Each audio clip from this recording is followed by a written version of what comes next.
dir geht durch mein Herz, oi Mirle. Mein Leben ist mir schwarz, zu sein da allein und dich nicht zu sehen, ich schwör. Mirle, dein Kommen schein und mild, oi Mirle. Wenn ich guck auf dein Bild, halt es in ein Sinn und lass mich nicht ruhen mehr. Tag wie Nacht geh ich mit der Herz verschmacht und ich ruht und ich denk sehr stark nach dir.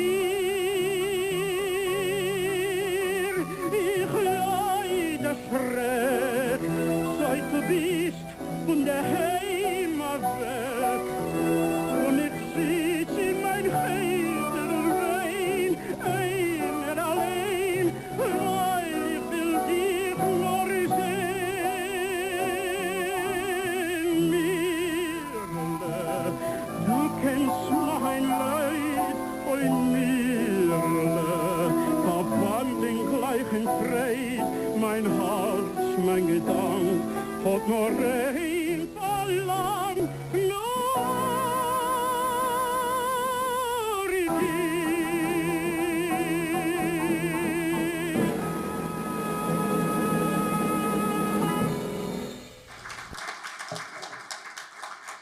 Good evening, everyone. I'm Faye Rosenfeld, and I'm the Vice President of Public Programs here at the New York Public Library.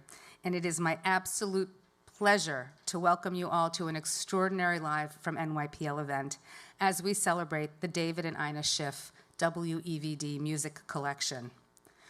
The hauntingly beautiful recording you just heard was none other than Cantor Shiff himself performing Mirele from the operetta Das Lied von Ghetto, the Song of the Ghetto, which aired on WEVD's Forward Hour back in 1972. Cantor Shiff, who is here with us with his family, was responsible for saving this incredible archive and donating it ultimately to the library. And we are profoundly grateful to him, not only for preserving a priceless piece of American Jewish culture, but also for entrusting NYPL to make it accessible for future musicians, scholars, and the public alike. Cantor Shiff, a sheinem Dank. Thank you, thank you, thank you.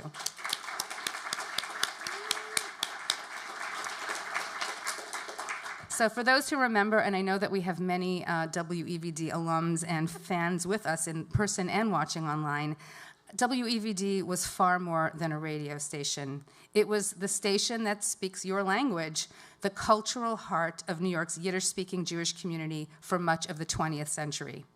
From its earliest days in the 1930s as a socialist-leaning arm of the Jewish Daily Forward, or the Vorwärts, WEVD offered innovative Yiddish programming that ran the gamut from comedy to breaking news. And I just have to give a shout out to my brother Moshe, who was the news announcer, daily news announcer for 18 years on WEVD, and he's here. So just a personal shout out. And of course, to stirring live music, which was often backed by a robust 16-piece orchestra. The Shiff collection contains thousands of musical works, all of it a testament to the vibrancy of Jewish life in America, and a treasure trove for anyone with a love of music, culture, and history. It is so fitting that this archive has now found its home here in the library's Dorot Jewish Division, one of the world's leading collections of Hebraica and Judaica, with over 250,000 items that span the entire religious and secular history of the Jewish people. And like all of the library's collections, the Shiff collection will be completely accessible to the public for free in perpetuity. Tonight, we are, yes. Tonight, we are joined by some of the most distinguished voices in Yiddish music and cultural history to celebrate our historic acquisition. First up, Ludmila Shalachova, the curator of our Dorot Jewish collection and herself a musicologist, will introduce us to some highlights of this remarkable archive. Following that, we have an amazing panel featuring two legendary pioneers of the klezmer revival, Hankus Netsky, founder of the Klezmer Conservatory Band and an eminent scholar who played an absolutely pivotal role in steering this collection to NYPL, so thank you so much for that, Hankus. And yes, we can definitely clap for Hankus. And also Henry Sapoznik, a celebrated historian of Jewish radio, the founder of KlezCamp, and a former producer of the Forward Hour on WEVD. To moderate the panel, we are incredibly lucky to be joined by the one and only Barbara Kirshenblatt-Gimblett, known as BKG, as we all know. She is an award-winning author, scholar, and the Ronald Lauder Curator of the core exhibition at the Polin Museum of the History of Polish Jews in Warsaw, among many other accolades. Everyone's full bios are in your programs, and I really encourage you to read them, so I won't say more. To top it off, we will conclude with a sensational musical performance of selected pieces from the archive with an ensemble led by Zalmen Mlotek, artistic director of the National Yiddish Theater, Volksbühne, and former musical director of WEVD. Tonight's program is part of NYPL's Celebrate 350 series, created in 2004 to commemorate the 350th anniversary of Jewish communal life in North America. Our deepest thanks to Robert Rifkind, president of the Celebrate 350 Foundation, for supporting the series, and to the National Yiddish Theater, Volksbühne, for their partnership in making tonight's event happen, and of course, to all of you, our supporters and friends, for being here. So now, please sit back, enjoy, and let's welcome Ludmila Sholachova to the stage. Good evening, everybody. I'm thrilled to be here today to celebrate the David and Ina Shiff WEVD music collection at the New York Public Library. Music played a quintessential role in WEVD programming. It helped to bring generations of Yiddish speakers together by creating a sense of intimacy and belonging to the community. It plucked nostalgic strings in their souls, but it also educated, entertained, and helped Jewish immigrants to adapt to their new life in the United States. The music in the WEVD collection ranges from Jewish folk and theatrical songs, instrumental and choral works, liturgical compositions, to popular songs in Yiddish, Hebrew, English, Russian, Italian, and other languages, classical masterpieces, and even operas performed in Yiddish translations. The images on the screen now showcase selections from the collections, including manuscripts and sheet music by Jewish composers such as Michael Gelbart, Pinchas Yasinovsky, Alexander Olshanetsky, Joseph Rumshinsky, Yasha Kreuzberg, Joseph Chernyavsky, David Meyerowitz, and others. You can also see examples of Yiddish translations of the songs, arias, and choruses, including masterpieces by composers such as Camille Saint-Saëns, Sergei Rachmaninov, Giuseppe Verdi, and Joel Engel, who was recognized as the founder of Jewish National School in Music. These adaptations were specifically created for the broadcast, meant to capitalize on the potentials of Yiddish as a modern language. Because the WEVD collection is still being processed, we are only able to show you these pictures. But outside the auditorium, you will see a display of about Jewish music in New York from the 1890s to the 1950s, the period that coincided in part with the golden era of the Yiddish radio in New York City. All of those materials come from the Dorot Jewish collection. The WEVD archive is packed with hard-to-find scores and manuscripts. However, its true uniqueness lies in the handwritten orchestra arrangements, which offer an insight into how this music was presented to the listeners who tuned in to the Yiddish radio for decades. Some compositions were written specifically for the WEVD and were never published. As the collection grew through the pivotal periods of the 20th century, waves of European immigration, the Great Depression, World War II, and the post-Holocaust period of rebuilding, it evolved into representation of Jewish music in America. It has over 2,500 musical works across many musical genres. This monumental Jewish musical library is a giant, a gift for the Jewish music world today, a treasure unlike any other, uncovered when we thought we knew everything available. As we begin the project to catalog and study this remarkable collection at the New York Public Library, a more detailed picture will emerge with many exciting discoveries ahead and possibilities for new collaborative projects and concert series. I would like to express my boundless appreciation and gratitude to David and Ina Shiff and their family for safeguarding this collection for decades and entrusting the New York Public Library with this truly New York treasure. I would like to thank Hankus Netsky for putting this collection on the library's radar and tirelessly assisting us along the way. My gratitude extends to all my colleagues at the New York Public Library for supporting this marvelous acquisition and to all the honored presenters and performers today. And now please welcome Hankus Netsky, Henry Sapoznik, and Barbara Kirshenblatt-Gimblett to the stage. Thank you very much.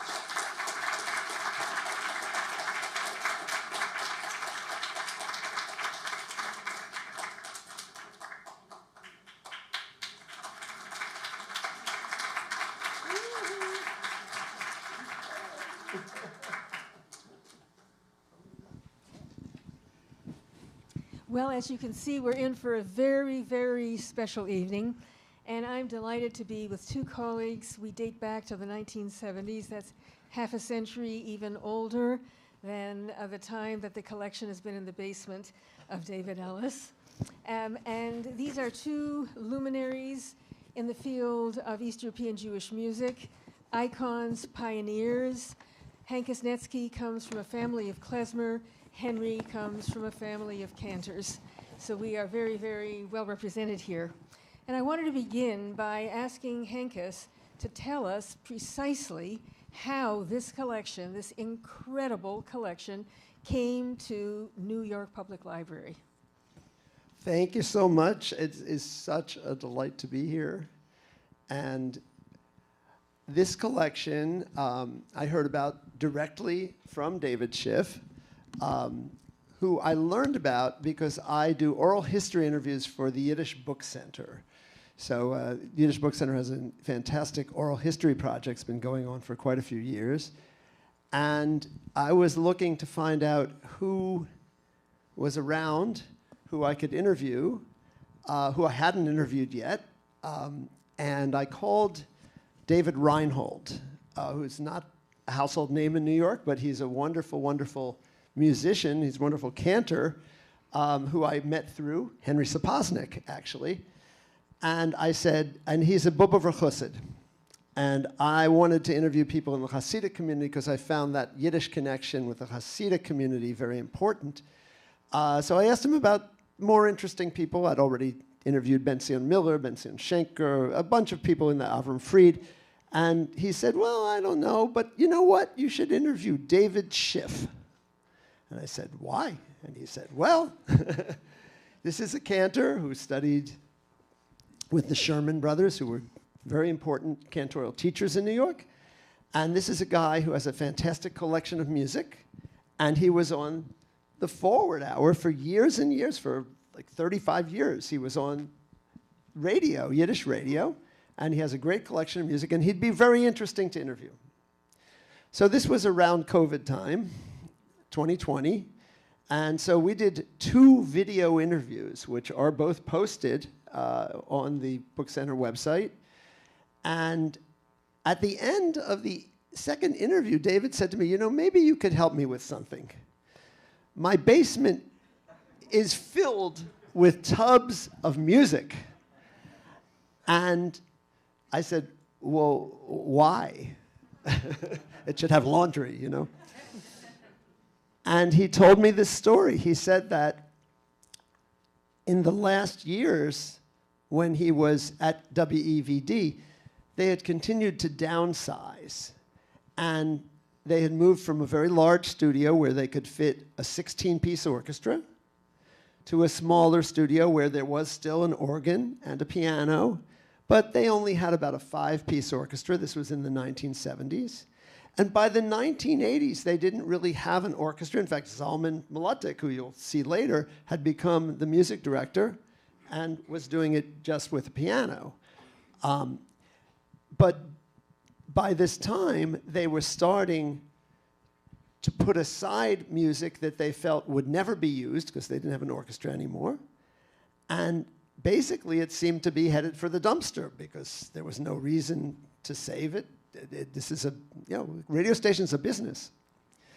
And they couldn't fit it in the studio they were moving to. So David Shiff, who was a regular on the show, asked Bill Gunther, who was the music director at that time. He's in the early 70s, he was still doing that, if he could just take it home. And Bill Gunther said, of course, sure, otherwise it's going to get thrown out. So David and his son Gary, who's right there on the second row, made many, many trips to the station from their home in Yonkers, and they transported the entire collection to a basement that, in fact, is not so easy to get into in that split-level house in Yonkers. You gotta duck your head. But they brought the entire collection. Toby Shiff, David's daughter, who's also in the second row, looked through the collection, alphabetized it, put things in file folders, like I should have done, put things in file folders, and organized the whole collection.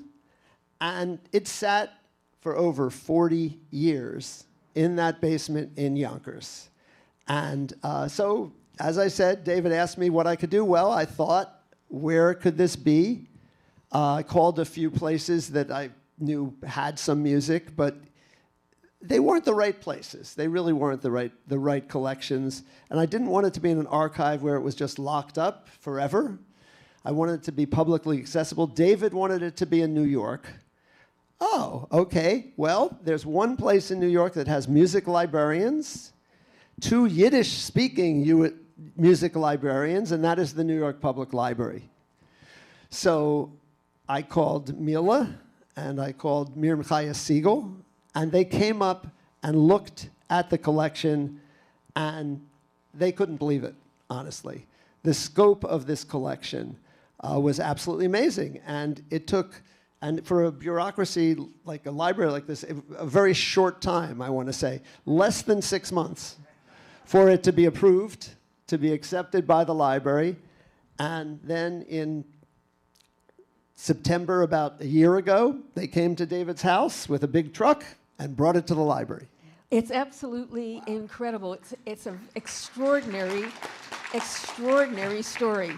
Now, it turns out that not only did Hankus interview David, but also Henry interviewed David, and he interviewed him in another context, which adds to the importance of his collection. So, Henry, how did you come to interview David?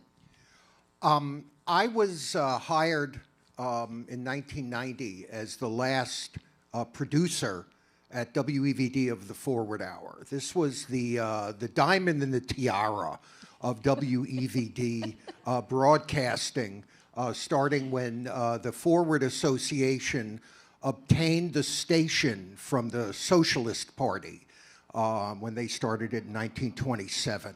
Maybe you'll say what WEVD stands for. WEVD, the letters stand for Eugene Victor Debs, who was the 3-time unsuccessful. Okay, the Debs family is here. Thank God. We need you in the White House. That's where we need the Debs. So when the Forward Association obtained the station in 1932, even though the founder, the editor of the Forward, Abe Kahan, and Boris Charny-Vladek, who was the business manager, even though they were on the board of the Debs Memorial Fund, WEVD in its first years, from 27 to 32, didn't have any Yiddish programming, basically. The Forward Hour was on other stations before it was on WEVD. So my interest, as I was the sound archivist at the YIVO Institute, was to save broadcast materials. And when I worked at WEVD in 1990, by then all of the sheet music, all of the scores were gone. And they had already thrown out many of the broadcasts. They were on aluminum acetates, and most of them were rounded up for the scrap metal drives in World War II. So the broadcast, so the sheet, the scores are really the only evidence of what the show sounded like in its critical years. And in fact, Zalmen is going to play the theme music of the forward hour. It's only the only 3 minutes of the original show that I was able to find that had been David Shiff and other people like that were the reason these things survived, because the station was throwing stuff out, and it took a vision of someone who worked there to save this stuff and to hold on to it. And it's my collection at the Library of Congress, the Yiddish radio collection there, is made up of a lot of people who were on the station, who when they left took their stuff with them. And it was the only reason any of this stuff survived, because these were visionaries. These were people who understood that if it wasn't for them, this stuff would be thrown out. So that's how I was talking to him, to get a history of the station as a broadcast center. And luckily, Hankus followed up and was able to, get these scores, which are treasures still unknown. It's going to be very exciting. So one of the things that I think is so special, and why it's so wonderful to have Hankus and Henry here together, is precisely the relationship of this collection, the music it represents, and the radio. It's the relationship of those three things. And specifically, there are many collections of Yiddish sheet music, printed, published sheet music, but there are no collections like this one that has original scores. So I wanted to ask Hankus, what is a score, and why is it so valuable, and why does it make this collection so very special in relationship to the radio? It's a great question, and every kind of music, especially every kind of ethnic music in the world, whether it's Black improvisational music or Greek music, has idiomatic ways of writing the music, ways that really exemplify how the music needs to sound in order for the group that cares about it to bother listening to it. You want to recognize yourself in the way the music sounds. And for EVD, that was recognize yourself as a Jewish immigrant or a child of Jewish immigrants. And the people who did this writing were people like Joseph Rumshinsky and Alexander Olshanetsky, Sholom Secunda, Abe Ellstein. We call them the Big Four. Also Ilya Trilling, also Jacob Jacobs, who was not only a lyricist, but wrote melodies too. I mean, so we, the sound that these people put together for the orchestra at WEVD is the sound of Jewish New York, the sound that Jewish New York would recognize as our sound, and a sound that was refined specifically for radio. I want to emphasize that because there was not a lot of klezmer on WEVD, but this was a sound that made Jews proud to have a radio station and to have this orchestral music. And I mean, Rumshinsky, for example, his scores for cantors are the gold standard. This is the greatest scoring that cantorial music has ever had. What is scoring? So scoring means you take the piece and you give it to, in the early days, 16 instruments. You've got a full string section, a full theater orchestra. And then it got reduced somewhat. You actually got to hear Bill Gunther's orchestra from 1972 at the beginning of the show when you heard David sing Mirala by Alexander Olshanetsky. That was the sound. And that was a reduced sound, but what Bill Gunther did with 5 instruments, including an electric bass, was somehow get that sound of Yiddish New York, even in 1972. We were in the other room listening to that, and we're like, whoa, this was going on in 1972? So it really is the way that you transfer the music that is the piece the composer wrote, which might be just played on a piano, and you score it to give it life with the instruments that are the right instruments to make the sounds that are needed to communicate the beauty of the piece. So, in other words, well, maybe another way to come at it, Henry, what's the difference between a printed sheet music and a score? It was context. So, for example, the scores played on EVD were being played by the top instrumentalists in the New York Yiddish music community. Sheet music was dumbed down. It was for your daughter to impress her swain as they sat in the parlor, and they would play through the simplified reductions of the popular songs of the Yiddish theater. It was meant to be easy to play, but that was not the truth about these orchestrations at the station. These were written for really the creme de la creme of instrumentalists in the New York Yiddish world. So the interesting thing will be to compare the commercial sheet music to the subsequent orchestration and to really see the tom, the real essence of what made to this music, give it its real provenance. Because it seems to me that, all right, those aluminum recordings, ended up as scrap metal for the war effort, which I just find astonishing. In a way, the scores are as close as you're going to get to the performance, because those scores were intended to guide the musicians to how to perform that particular, quote, piece of music. In other words, they're another stage in its composition, which is even closer to the live performance of the music. And that is extraordinary to have that material. I would add to that these people were improvisers.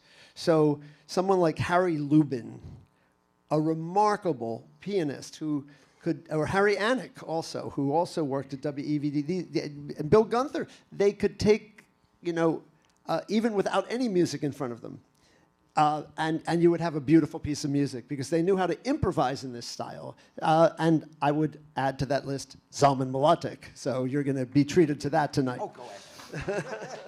So now I understand that there was a list of forbidden tunes or forbidden music. Yeah, they were kind of like they were. There was sort of a purist attitude at EVD. I also remember this, I'd go into a workman's circle gig sometimes, and, the guy would say, let me see your playlist, and he'd cross out half the songs. But, you weren't supposed to play, like, the lower comedy that actually was the most popular Yiddish music, the Barton Brothers, or certain Mickey Katz records. This was not what you heard on WEVD. Eventually you did when Art Raymond comes along in the Sunday Simcha, yes, for sure. But that was not curated. That was just, that was a commercial show. But there was a way that the forward hour in particular represented the best of who the Jews were culturally. And the curators of that really did not want that to be offensive in any way. Henry, do you want to comment on the forbidden? I think weren't you told some of the things you were not supposed to play when you were a producer? Well, I mean, part of the thing, and this was really about the intention of the paper, that there was an elevation. On a certain level, they wanted their Yiddish-speaking audience to be culturally uplifted. On the other hand, they didn't want stuff that was like really grassroots. Everything, all of the interpretations were artistically enhanced, as opposed to like real grassrootsy stuff. Dave Tarras, one of the great klezmer clarinetists, told me that when he played at EVD, his tone had to be very kind of classical, but if he wanted to play klezmer, they didn't call it klezmer then, they called it freilachs, or they called it Jewish music. If he wanted to play like bar mitzvah, you know, kind of music, wedding stuff, he would have to go to the other stations that had Yiddish programming, like WBBC or WLTH or WARD, and that was considered a lower strata of broadcasting, because WEVD had 1,000 watts of power. You could actually hear that station upstate. You could hear it on a good night. You could hear it in Chicago. But some of the other stations that had Yiddish programming had like 50 watts of power. They would have been, you could hear it better if the guys opened the window and yelled into the street. You would actually hear it better than if you turned on your radio.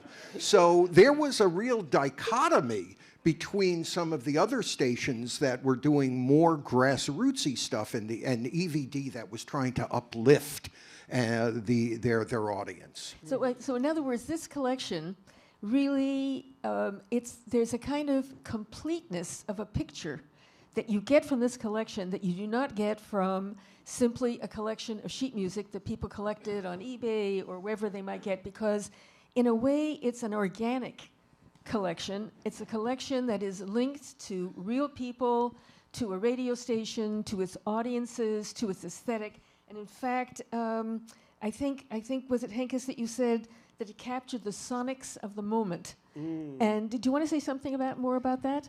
Well, you know,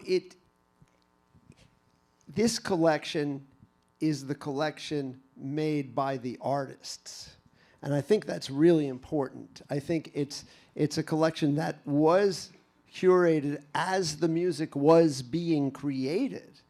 And so we literally, in this collection, for example, David told me, he said Sholom Secunda walked in, you know, in one of his last shows, the last show that Secunda did, he walked in, he said, oh, I have this poem by Joseph Kerler, I think I'll set it for the show.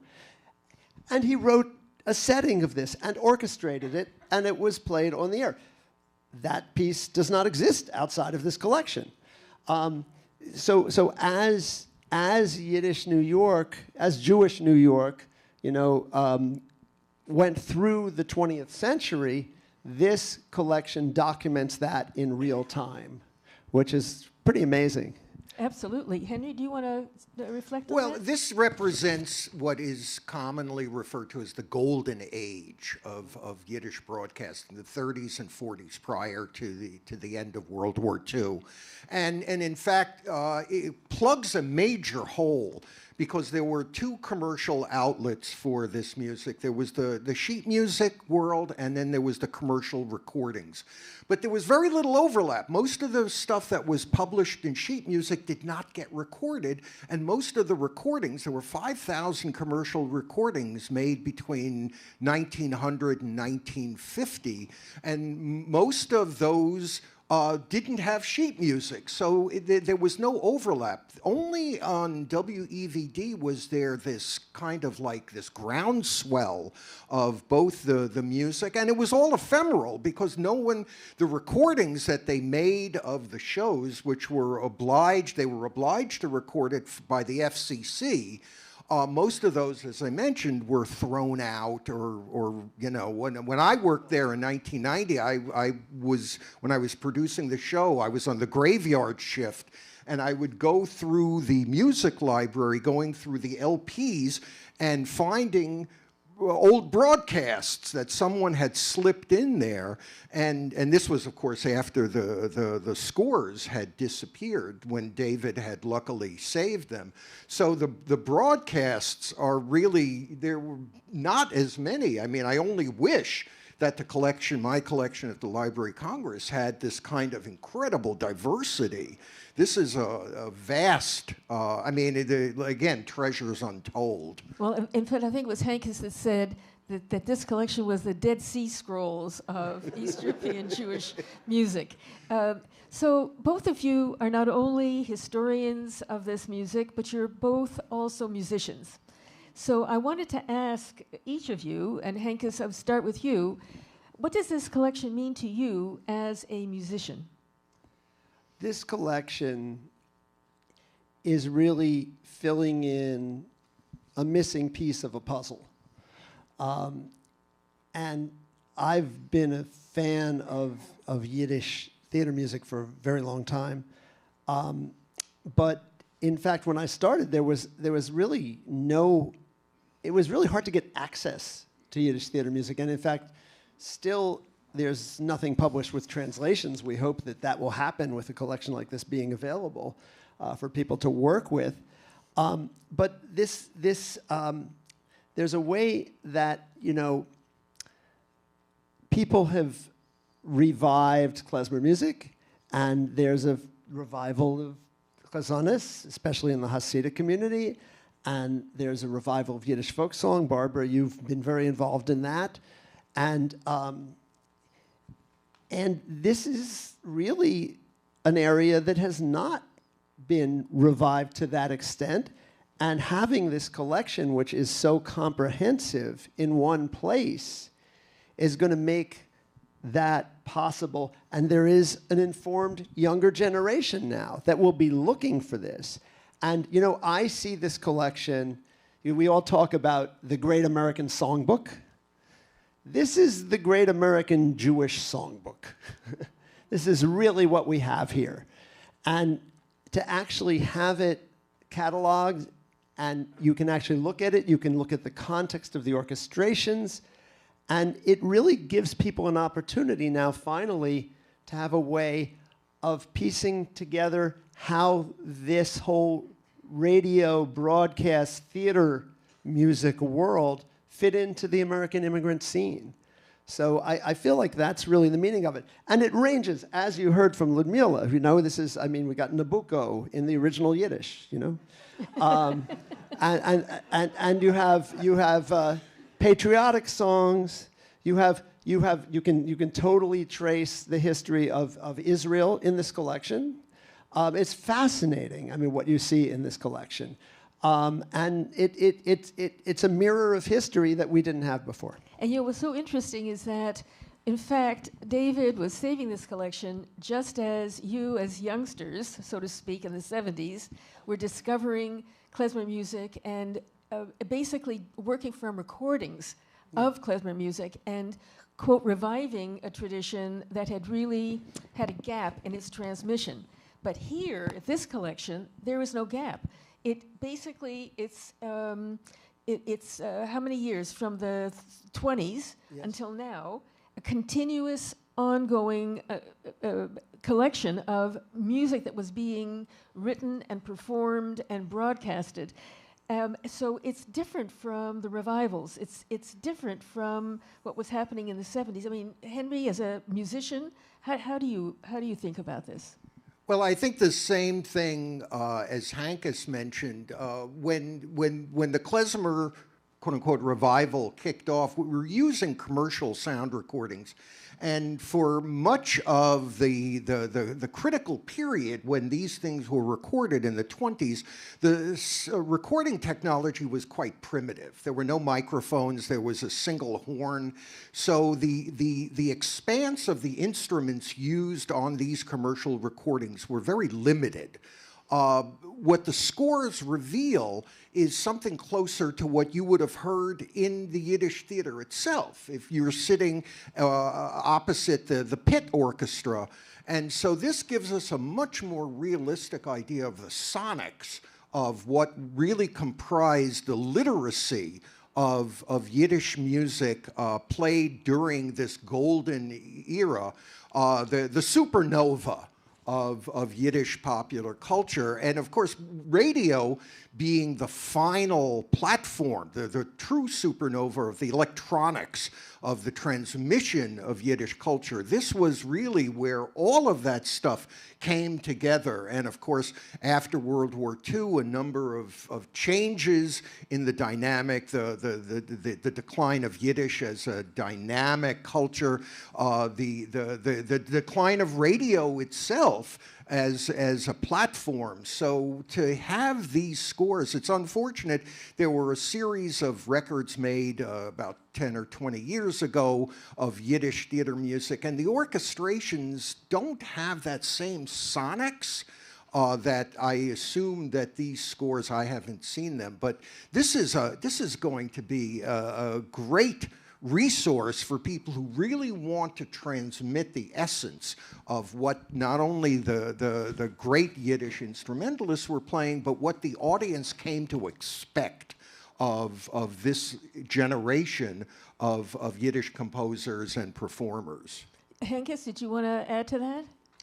Well, I mean, to me, you know, one thing that's amazing is if we think about the mid-20th century, you know, this kind of music was really going out of style in a way. And in my generation, I wouldn't have learned about it at all. I just went to a mainstream, you know, Hebrew school, and so there was no talk of it. It was the post-Holocaust period. This culture was assumed to be kind of like, you know, this was going out. It was not going to, if you, as my uncle said to me, if you go into klezmer music, you'll starve. Okay.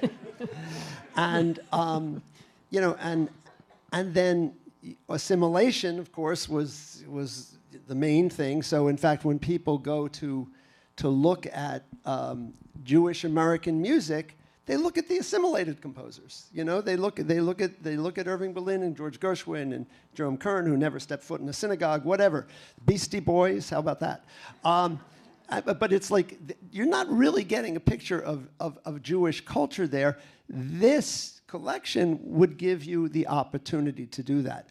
And you know, something that stayed with me that Sam Norwich said. It was at Adrian Cooper's funeral, which was this idea that by the 1970s, this culture was on life support. And if you're on life support, the only way to save you is to take extreme measures. And, you know, people took extreme measures. I mean, I feel like, you know, you two are two of those people, for sure, through your writing, through your recording, through your research and all that. But there's another kind of extreme measures that was quieter, and that was the extreme measures that David Shiff took to save this collection. Absolutely. And we're going to have to conclude our discussion, but I just wanted to say, by way of conclusion, that there's tremendous potential for what can come from this collection and where we go next with it. And clearly, preservation, cataloging, make it accessible is the first most important step.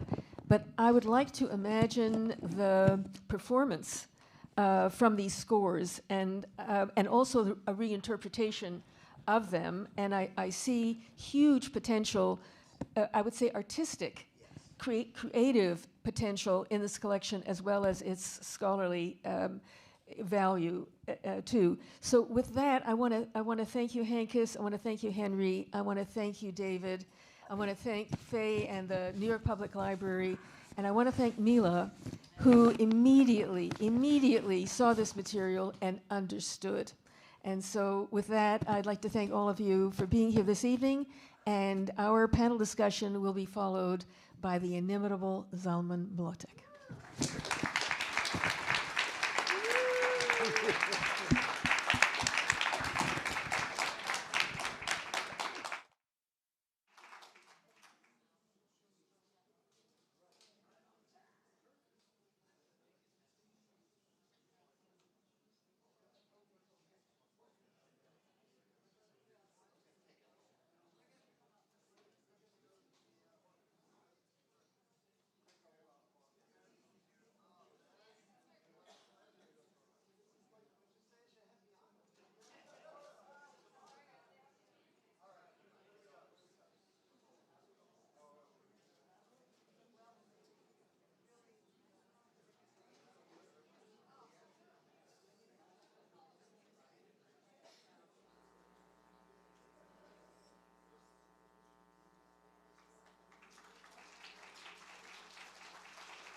you just heard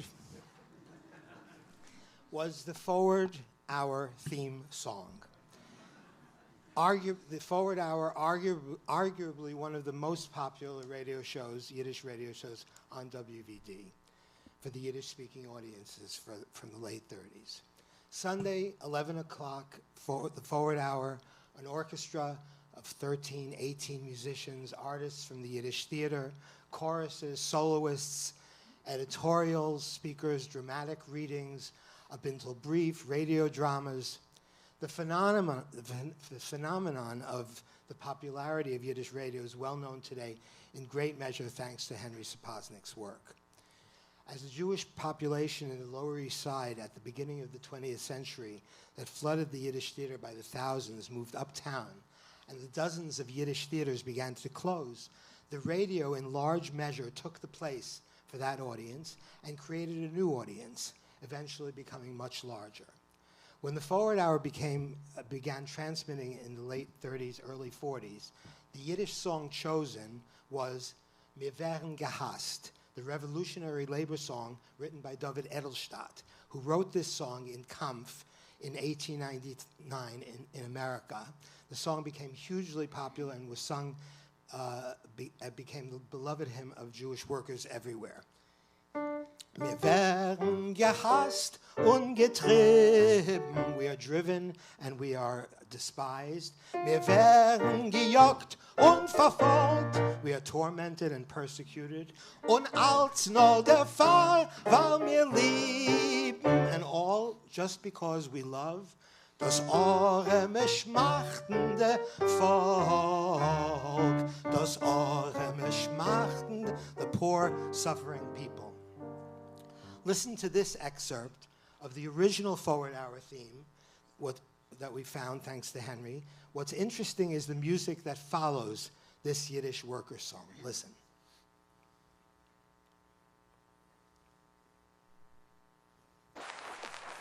Und jetzt diese Brachkopf, der Theme-Song.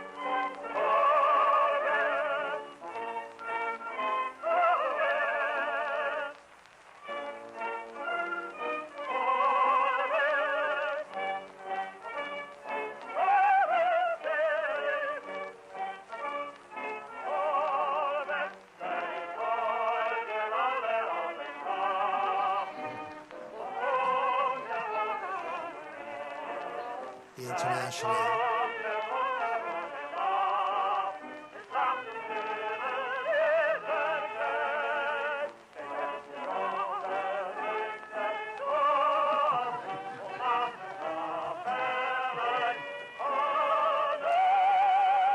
So yes, the International, of course, which was the original hymn of the socialist, anarchist, and communist movements, followed by the Marseillaise.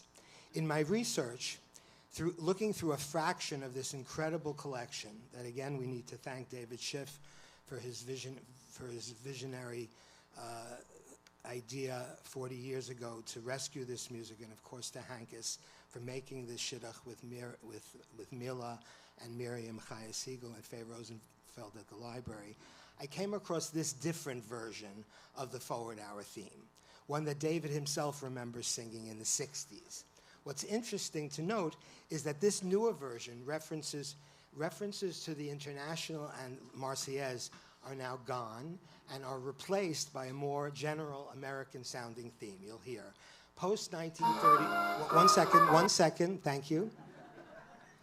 Post-1939, after the Ribbentrop-Molotov Pact, the Stalin-Hitler Pact, WVD apparently changed its theme song to eliminate the International and the Marseillaise. Now let's hear it.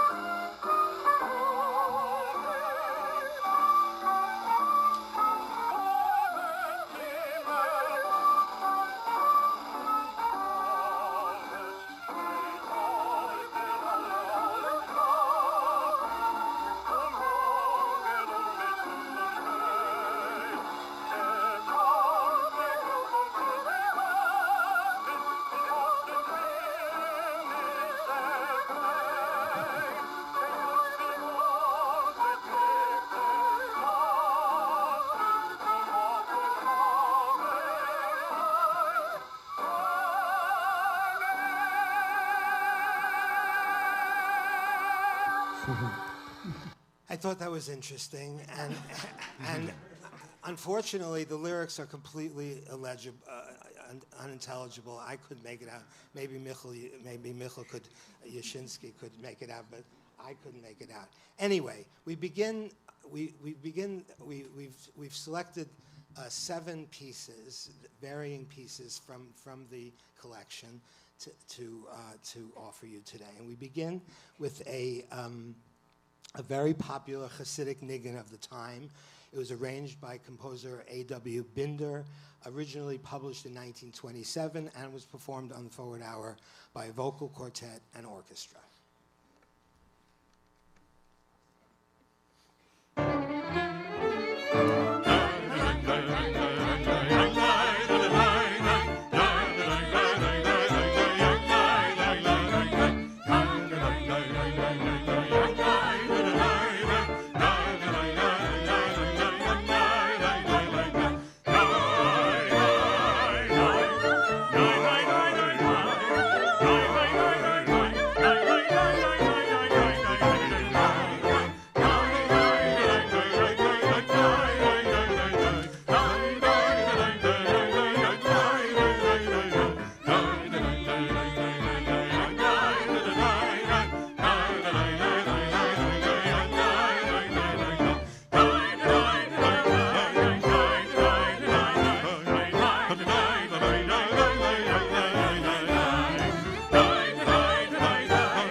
This next song, originally published in 1927, Mit dir in einem, from the Yiddish theater, from a show called Leb und Lach, Live and Laugh, first produced in 1941 at the Second Avenue Theater. That production starred Menashe Skolnick, the beloved Yiddish theater star, who was also the voice of Uncle David on the radio show The Goldbergs, as well as starring with Ossie Davis in the Broadway show The Zulu and the Zeta. Here to sing Mit dir in einem.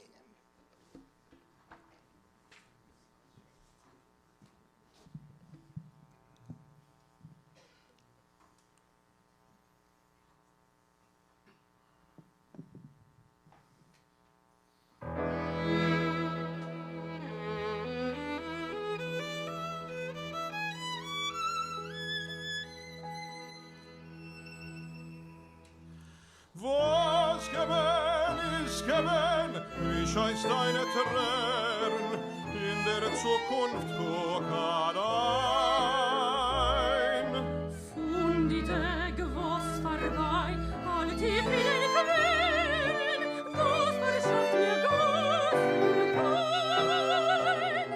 Gefällt und mir Freund in Leben, bis in Ober Gleib es mir als verlieb, mein Leben will ich geben. wenn es geliebt noch jetzt machst du mir. Ich werde dir dein Leben versießen. Liebst dich wieder, du sollst wissen. Mit dir in einem und dir darf ich kennen. Siehst das beste Glück, sein lieber Kick, ui für dich.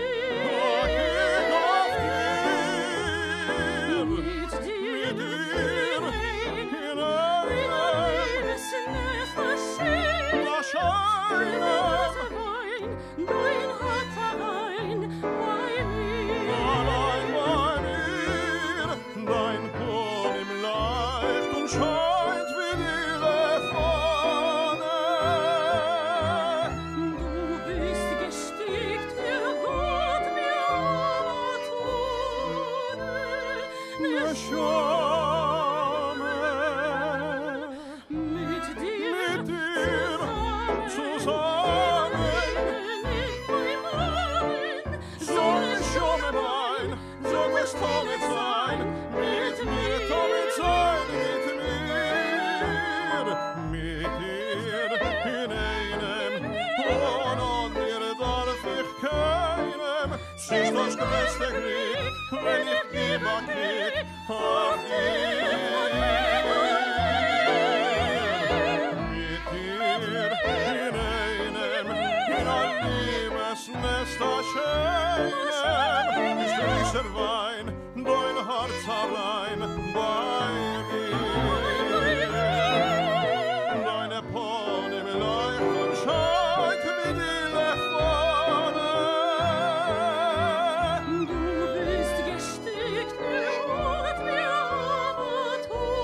This next piece features the quartet using the words from Rabbi Hillel, Ve'im lo achshav ematai, if not now, when, and interpolates an early song from the Chalutzim, the early pioneers of the Jewish homeland Israel.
The cantorial tradition was great on WEVD. We bring you now a song by Abraham Ellstein, Was ist geworden von mein Städtele, a popular song on the radio, originally sung by Moshe Oisha, Friedel Oisha, Moshe Ganshoff, Seymour Rechtzeit, by Isidore Lilly and Abe Ellstein. Please welcome Cantor Jack Mendelson.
wenn mir ne Pflegen ein Verbeid ich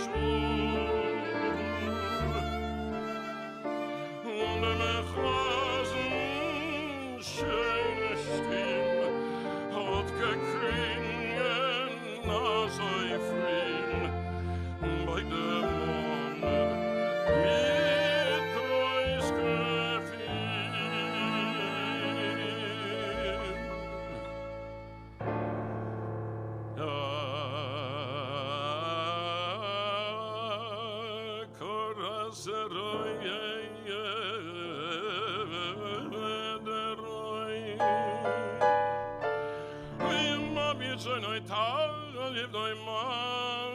mit treus Shiff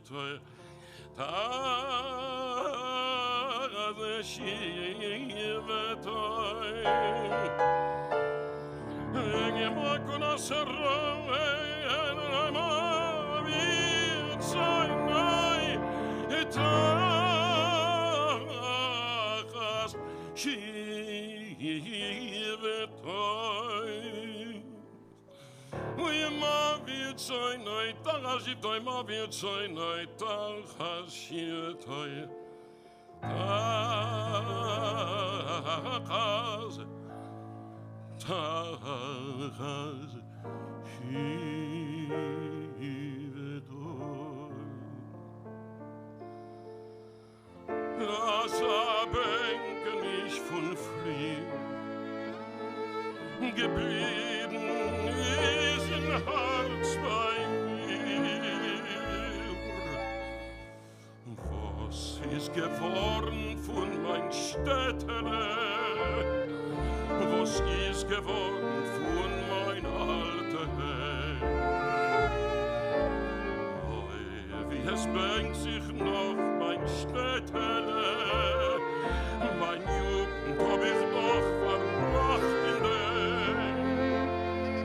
Das Geselle, das Schulechel, wie herzig und wie schön, das Bäubele, das Minechel, werd ich es noch sehen.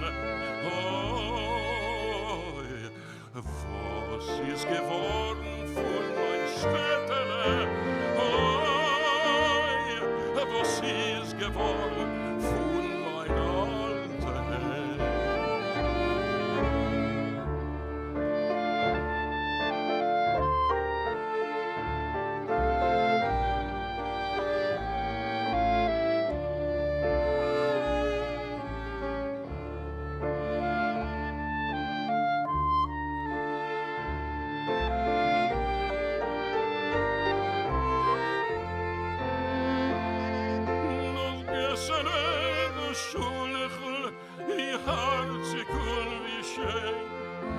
Das Bäumele, das Minechel, werd ich es noch sehen. Was ist geworden von mein Städtele? Was ist geworden von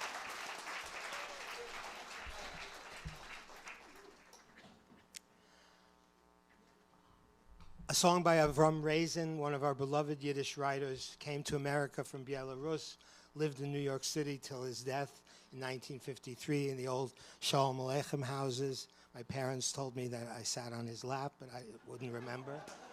Zavel Zilberts was the composer, mostly of liturgical music, also came from Belarus, and died in New York City in 1949. The poem speaks of hope for a new song, a new day, one of peace and harmony.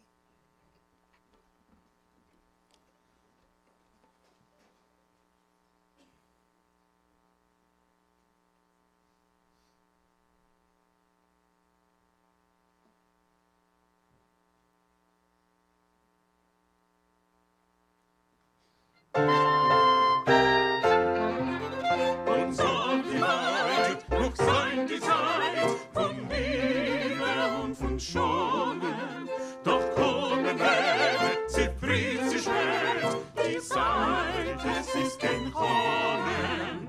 Ich hör das Lied von mir, ich hör das Lied von mächtige Gesangen. Ich hör das Lied, ich hör die mächtige Gesangen. Und jeder kommt von Lied zum Ton, die Sonne ist weit gegangen. Und jeder kommt von Lied zum Ton, die Sonne ist weit gegangen. Es senkt die Nacht, die Welt erwacht, von Hoffnung, Lust und Streben. Es senkt die Nacht, die Welt erwacht, von Hoffnung, Lust und Streben. Du hältst in der Stimme zu Glück und Frieden. Du hörst die Luft, a Stimme ruft. Zu Glück und Frieden,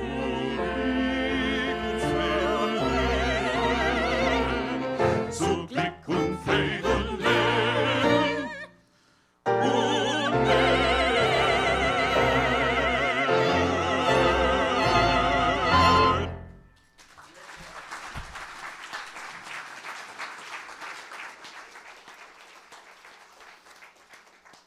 As you heard, a lot of Yiddish opera is found in this amazing collection, from Nabucco to Sanson, a lot of interesting, really wonderful things. Here to sing one of the arias from Verdi's La Traviata, Yiddish translation by Esther Zweig, a composer and writer. Here is Tatev Boyarin and Daniel Mendelssohn.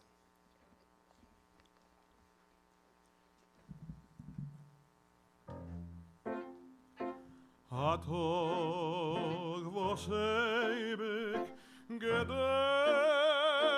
sich, wenn ich ob dich erst der Sehn. Von jenem Tag, dem ich einem, weiß ich, was Liebe bedeutet.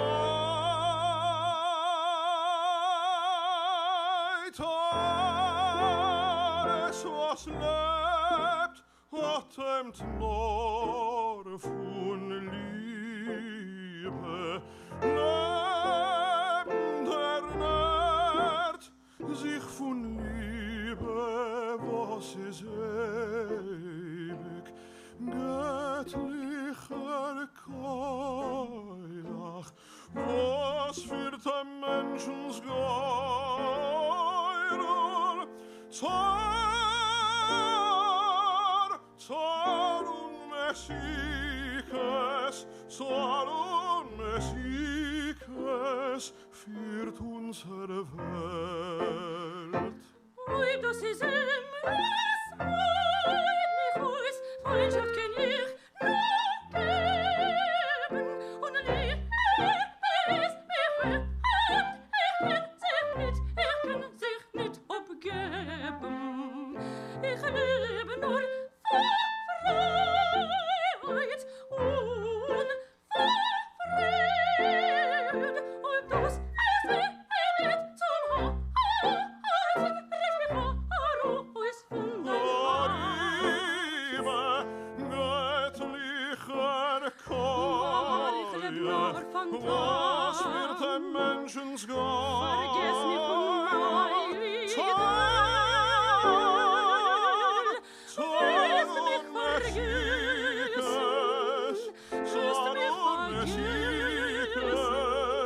von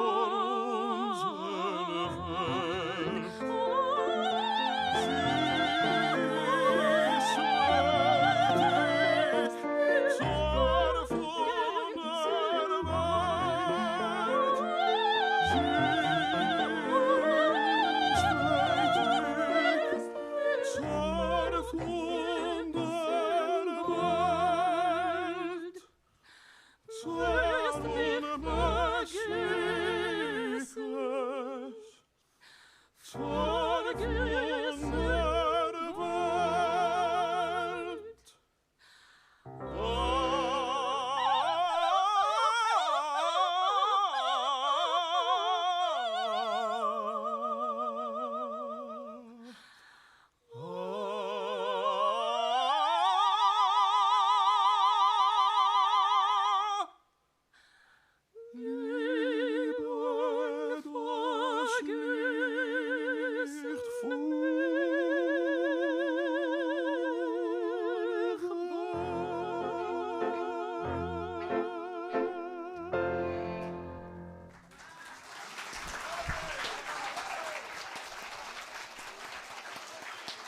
Bravo, bravi.